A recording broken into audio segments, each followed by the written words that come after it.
তামিমকে যে ভারতীয় দালাল বলেছেন, ভারতীয় দালাল, খালি ভারতীয় দালাল না, ও ভারতের মানে এই চামচা, ভারতের আপনার মানে মাল করে ভারতের টাকা খেয়ে তারপরে এগুলি বলেছে। এই যে মুশফিক, কি সুন্দর, আরিফ বাবারে বাবা, ওনারা এখন সব প্লেয়াররা মিলে এক হয়েছে, খেলতে যাবেন ওনারা সবাই, সব প্লেয়ার মানে ওরা খেলতে যাবেন, খেলতে গেলে মাল পাবে, তো মাল পাবে, এই জন্য খেলতে যাওয়ার জন্য পারাপারি শুরু করে দিয়েছে। ওনাদের ভিতরে কোনো দেশপ্রেম নাই। তামিম ইকবাল, যিনি তার পুরো ক্যারিয়ারেই প্রতি মাসে অন্তত দু একবার নানান ধরনের নাটক টাটক করে আলোচনা এসেছেন, মান, অভিমান, ভালোবাসা, বিচ্ছেদ, এগুলো তার পুরো ক্যারিয়ার জুড়ে। তো সেই ধারাবাহিকতায় গতকালকে আপনারা তার একটা বক্তব্য শুনেছেন। তিনি হঠাৎ করে সারা দেশের, এমনকি আমরা যে সরকারের সমালোচনা করছি সেই সরকারও কি কাহিনী জানি না, তারাও দেখলাম ইন্ডিয়ার এবারে যে মুস্তাফিজকে তারা কলকাতা নাইট রাইডার্সের হয়ে খেলার থেকে বাদ দেওয়ার কারণে যেই প্রতিক্রিয়া দেখিয়েছে এবং যে পদক্ষেপগুলো নিয়েছে, সেটা খুব ভালো কিছু পদক্ষেপ নিয়েছে। এগুলো মাঝখানেই তিনি এসে বক্তব্য দিলেন যে বাংলাদেশের ভারতে খেলতে যাওয়া উচিত, বাংলাদেশের নাকি 90 থেকে 99% টাকা নাকি আইসিসি তারপরে বাংলাদেশকে দেয়। আপনারা এটা খুব সহজ হিসেবটা যেটা মিলাবেন সেটা হচ্ছে যে বাংলাদেশে যে ম্যাচগুলো হয় এগুলো বাংলাদেশের প্রতিটা দেশের ক্রিকেটের জন্য এই যে ম্যাচের যে ফি থেকে বোর্ডকে যে টাকাটা দেওয়া হয়, কিছুদিন আগে আপনারা জানেন যে পাকিস্তানে যখন ক্রিকেট হয়নি সেই দেশে, এই হোম ক্রিকেট বন্ধ থাকার কারণে সেই দেশের কিন্তু ক্রিকেটের বোর্ড যেটা, সেই পিসিবি কিন্তু দেউলিয়া হয়ে যাওয়ার মতো অবস্থা হয়েছিল। অর্থাৎ আইসিসি যদি সব দেশের 90 থেকে 99% টাকা দিত তাহলে পাকিস্তানের এই অবস্থা হইতো না। এই কথাটা পুরোপুরি মিথ্যা কথা। এখন এই মিথ্যা কথা হঠাৎ করে তিনি এসে বললেন কেন, সেটা মূলত আজকের আলোচনা। খেলা তামিম ইকবালের বিষয়টাকে আমি ব্যতিক্রম কোনো কিছু দেখি না, এটা কোনো বিচ্ছিন্ন ঘটনা। তাকে নিয়ে হঠাৎ করে তাকে দিয়ে কেন বলানো হলো, আমার ধারণা যে এই মুহূর্তে যদি মাশরাফি স্বাভাবিক অবস্থায় থাকতেন, সাকিব থাকতেন, যাদের ক্রিকেটে ব্যাপক জনপ্রিয়তা আছে, এই ধরনের কিছু মানুষ যদি থাকতেন তাহলে তাদেরকে দিয়ে বলাইতো। তো মন্দের ভালো হিসাবে তামিম ইকবাল তিনি আছেন যেহেতু, তাকে দিয়ে কথাগুলো বলিয়েছে। আপনাদের কিছু জিনিস মাথায় রাখা দরকার। তামিম ইকবাল হঠাৎ করে তিনি যে সুরে কথা বলেছেন যে বাংলাদেশের স্বার্থের জন্যই, আপনার মানে বাহ্যিকভাবে শুনে মনে হবে যে এই দেশের ক্রিকেটের জন্য, এই দেশের জন্যই বোধহয় তিনি কথাগুলো বলছেন। আচ্ছা, যদি মনে করেন বাংলাদেশের জন্যই, ওনার ক্রিকেটের জন্য এত মানে ভালোবাসা, এত তিনি উনি কথাগুলো বলবেন, আপনাদের মনে আছে যে মানে ওনার কথা অনুযায়ী যে বাংলাদেশ যদি এখন বিশ্বকাপ খেলতে না যায় তাহলে বিশাল আকারের ক্ষতি হয়ে যাবে, 10 বছরের জন্য পিছিয়ে যাবে। এই ভারত বাংলাদেশকে এই 2016 থেকে 16-17 থেকে আপনি যদি কয়েকটা এশিয়া কাপ যদি আপনি চিন্তা করেন, বিশ্বকাপে এই ভারতের আম্পায়ার, 2টা এশিয়া কাপ তো আমরা জেতা, 2টা এশিয়া কাপকে তারা হারিয়েছে। সে বিশ্বকাপের জন্য উনি কোনো কথা বলেছিলেন যে ভারত আমাদেরকে হারিয়েছে? যদি সেটা আমরা জিততাম, মনে করেন একটা এশিয়া কাপ থাকার মানে কি, মানে এশিয়ার বাঘ, সে এশিয়ার শ্রেষ্ঠ, এটাই তো তাদের বিশাল ব্যাপার। এই এশিয়া কাপের 2টা এশিয়া কাপ যদি বাংলাদেশ জিততো তাহলে বাংলাদেশ মানসিকভাবে আরো বিশাল আকারে উঠে যেত না সামনে? সেটা নিয়ে তামিম ইকবাল কোনোদিন ভারতকে বলেছে যে তোমরা এই চুরি করো, তোমরা এইভাবে করো? বরং ওই ম্যাচের মধ্যে সাকিব আল হাসানকে তাও দেখেছি যে মোটামুটি একটু তর্জন গর্জন করেছে, তারপরে এ কথা বলে নেই।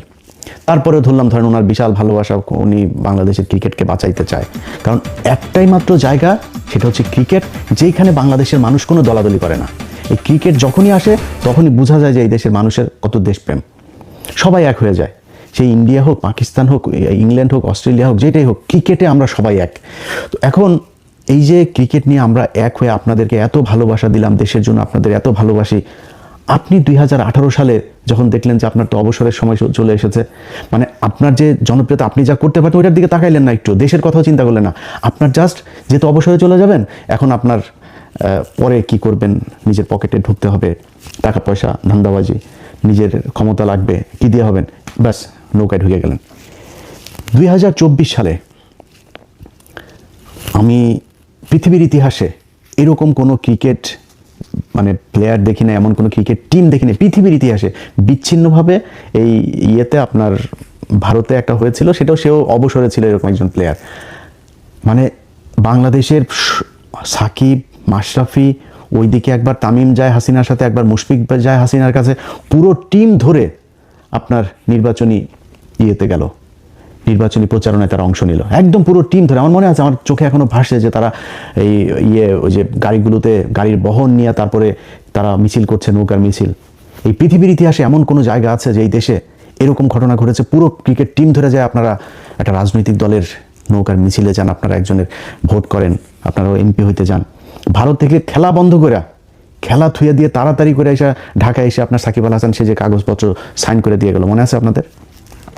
এই ক্রিকেট টিম, আপনারা যে খেলাধুলা করেন, আপনাদেরকে আমরা বিশাল ভালোবাসি। আপনারা আমাদের দেশের হয়ে খেলা যখন করেন, বুকের মধ্যে হাত দিয়া রবীন্দ্রনাথের চুরি করাই আমার সোনার ধনের বাংলা একটা গান, এই ধনের বাংলা গাইতে গিয়া তারপরে কি হয় আপনারা বোঝান, আরে বাবা বিশাল ভালোবাসা। আপনারা কিসের ভালো, আপনি টাকা নেন, টাকা ছাড়া খেলেন নাকি?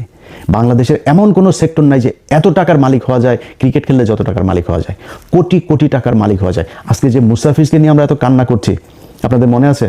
মুস্তাফিজকে এই যে মহেন্দ্র সিং ধোনি, এই ধোনির মতো এত ভদ্র প্লেয়ার, যারা আমরা খুব ভদ্র মনে করি, ধোনি এবং কোহলি দুইজনকে আমি ব্যক্তিগতভাবে তাদেরকে এই পছন্দ করি, এর মতো ভদ্র প্লেয়ার আমাদেরকে মানে চুনোপুটি মনে করে, তেলাপোকা মনে করে।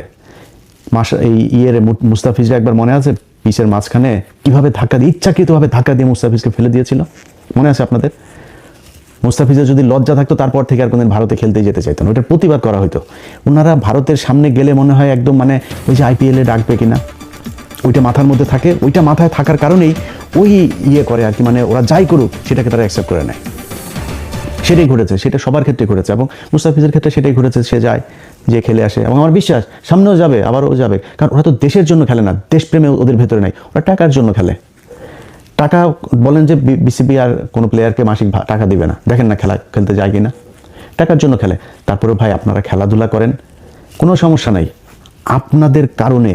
সেটা আপনি যদি এখন মনে করেন BNP আছে, এখন জামাত আছে, এখন তো আওয়ামী লীগ নাই, আমি চাই না আপনারা, ইভেন আপনি অবসরে গেলেও আমরা চাই না যে আপনারা কোনোদিন কোনো দলে আসেন, কারণ আপনারা এমন একটা জায়গায় যে আপনাদের জন্য এই দেশের সব মানুষের ভালোবাসা আছে, সব মানুষ আপনাদের। হ্যাঁ, যদি বিশাল কোনো জাতীয় কোনো ক্রাইসিস তৈরি হয়, আপনারা এক হয়ে একটা কথা বলেন যে ঠিক আছে আমাদের এইটা এখন করা উচিত, এটা জনগণ যেটা প্রত্যাশা করে, জনগণ যেটা চিন্তা করে, এরকম কথা বলেন, আমার বিশ্বাস সবাই মেনে নেবে।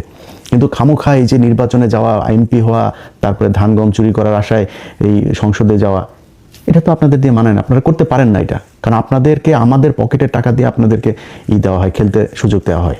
আপনারা মনে করেন না যে আপনারা ফ্রি বাংলাদেশের জন্য খেলেন, তো সেই কাজগুলি তারা করেছে।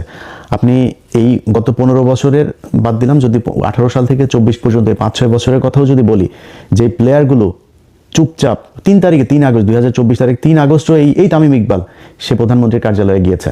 ওই আমার এই ফেসবুক পেজে আমি গতকালকে একটা পোস্টে দিয়েছি, দেখেন সেখানে সে স্বাক্ষর করে গিয়েছে। সেখানে যারা যারা গিয়েছে একটা ওই দিনের যেই লগ শিট সেটা আমাদের কাছে আছে, সেটা আপনি সেখানে সে 3 তারিখে গিয়েছে। 3 তারিখে যাওয়ার মানে কি, আপনি এই জুলাই মাসে যে মানুষগুলোকে হত্যা করা হয়েছে আপনি সেটার পক্ষে কাজ করেছেন।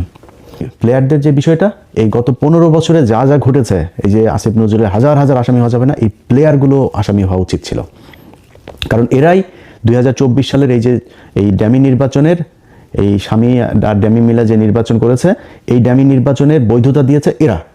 এদের কারণে জনগণ দিয়েছে তামিমের মতো লোক, মাশরাফির মতো লোক, সাকিবের মতো লোক, এরা হাসিনার কাছে যাচ্ছে, এরা করছে। এগুলো দেখে তো মানুষ যারা আন্দোলন করতে চেয়েছে, যারা হাসিনার বিরুদ্ধে, তাদের মনোবল ভেঙেছে। আর যারা হাসিনার লোক তারা আরও চাঙ্গা হয়েছে, আর আমরা তো আর কি, দেশে তো আর জীবনে কোনোদিন সরকার চেঞ্জ হবে না, এরকম একটা পরিস্থিতি তৈরি হয়েছিল, এদের কারণে তৈরি হয়েছিল এটা। এখন এইসব জিনিসগুলোর পরে তাদের ব্যাপারে ব্যবস্থা নেওয়া হয় নাই দেখেই আজকে এরাই করছে। এই যে মুশফিক, কি সুন্দর, আরে বাবারে বাবা, ওনারা এখন সব প্লেয়াররা মিলে এক হয়েছে, খেলতে যাবেন। ওনারা সব প্লেয়ার মানে ওরা খেলতে যাবেন, খেলতে গেলে মাল পাবে, তো মাল পাবে, এই জন্য খেলতে যাওয়ার জন্য পারাপারি শুরু করে দিয়েছে। ওনাদের ভিতরে কোনো দেশপ্রেম নাই, সবকটাই। যে কালকে দেখেছেন না, ওই BCBর পরিচালক নাজমুল ভাই, আপনাকে স্যালুট। আপনি এই তামিমকে যে ভারতীয় দালাল বলেছেন, ভারতীয় দালাল, খালি ভারতীয় দালাল না, ও ভারতের মানে এই চামচা, ভারতের আপনার মানে মাল করে, ভারতের টাকা খেয়ে তারপরে এগুলি বলেছে, ভারতীয় গোয়েন্দা সংস্থার লোকও, এই কারণে ও এগুলো করেছে। তো BCBকে চাপ দিচ্ছেন ওনারা খেলতে যেতেই হবে, ওনাদের খেলতে গেলে মাল পাবে, এই জন্য খেলতে যাবেনি ওনারা। কি সুন্দর দাড়ি, এই যে মুশফিকের দাড়ি কি সুন্দর, আর বাপেরও দেখি বিশাল মুরব্বী, বয়স্ক, এই বিশাল পাগড়িওয়ালা মুরব্বী, হুজুর, এত আপনি প্রতিবাদ করা শিখছেন এখন। এই যে 15টা বছর এতগুলো মানুষের যে মারা হইলো, আপনি জানেন না এটা কি মিথ্যা কথা? এই যে আলমগুলো ধরে আপনার মারা হইতো, এই যে পিলখানায় এতগুলো মানুষ মারা হইলো, এই যে হেফাজতের ঘটনা এতগুলো মানুষ মারা হইলো, আপনারা একটা কথা বলেন নাই তো? একদিনে তো একটা দেশপ্রেম দেখাইলেন না যে না এটা করা উচিত না, কি হইতো? কিন্তু খেলাতে আপনি তো মানে অটো চয়েস ছিলেন দলের, আপনারা তো টিম থেকে বাদ দিয়ে দিতে পারতো না, একটা কথা বলেন নাই। এখন আপনি এসছেন বিশাল আকারের দেশপ্রেম দেখাইতে, আর গিয়ে নীতি নৈতিকতা শিখাইতে। কারণ কি, খেলতে যেতে হবে। আর ওই যে ইন্ডিয়া থেকে মাল দিচ্ছে, এইটা বলো, ঠিক করো, এরকম করো, এই বলে এইটার কারণে তারা এগুলো করছে।